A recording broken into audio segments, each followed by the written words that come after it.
मेरा भाव तो उसके प्रति बढ़ ही जाता है, लेकिन वो भी फिर मेरा चिंतन करने लगता है।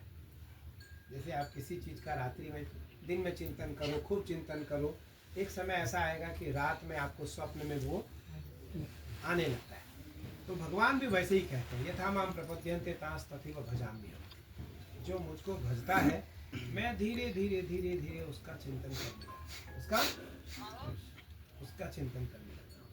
फिर वो चिंतन चिंता में बदल जाता है। फिर भक्त तो मेरा चिंतन करता है और मैं उसकी चिंता करने लगता हूँ, मैं उसकी चिंता करने लगता हूँ।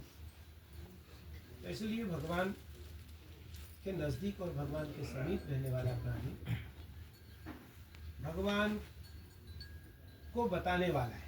हम भगवान के मार्ग में ले जाने का प्रयास करते हैं, ले जाने का प्रयास करते हैं, जिससे कि धीरे धीरे धीरे धीरे हमारे मन में, क्योंकि मन तो बहुत चंचल है, मन बहुत चंचल है, तो कुछ सोचता है, कुछ कहता है, कुछ करता है, कुछ देखता है, कुछ कहता है, कुछ सुनता है। मन बहुत चंचल है और कमज़ोर नहीं है, बहुत बलवान है। कमज़ोर होता है तो कोई भी इस पर अपना नियंत्रण कर लेता, बहुत बलवान है। तो मन को रोकने का जो एक सामर्थ्य है वो भक्ति है। वो क्या है? वो भक्ति, वो ईश्वरातीत चिंतन है। ईश्वर के समीप रहने का मार्ग ही भक्ति है। इसे उपासना, वो कहते हैं परमात्मा, आसन कहते हैं। उसके नज़दीक बैठ करके जो आसन लगा करके उसकी उपासना करे उसे उपासना कहते हैं। उपासना के लिए ज्ञान, भक्ति और विषय अर्थात वस्तु रहना आवश्यक है। ज्ञान उपासना के लिए, अब हलवा बना रहे हैं तो इसमें पर्याप्त मात्रा में घी चाहिए, शक्कर चाहिए और फिर पानी चाहिए। तीनों में अगर एक भी चीज़ की कमी रही तो ये बनेगा नहीं।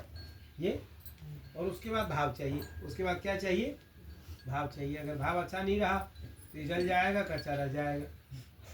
जल भी सकता है और कच्चा भी रह सकता है। फिर हम कितने अच्छे तरीके से इसमें शक्कर, दूध और पानी डालें, लेकिन फिर भी ये बनने वाला है। उसी प्रकार भगवान में भक्ति रूपी सामग्री चाहिए, ज्ञान रूपी शक्कर चाहिए और श्रद्धा रूपी जल चाहिए। श्रद्धा रूपी जल चाहिए। हम इन तीनों चीज़ों को मिला करके उसका सिंचन करेंगे। धीरे धीरे धीरे धीरे मेरी वस्तु को, मेरी श्रद्धा को, मेरा अनुभव स्वकरणीय विचार को वो धीरे धीरे स्वीकार करने लगता है।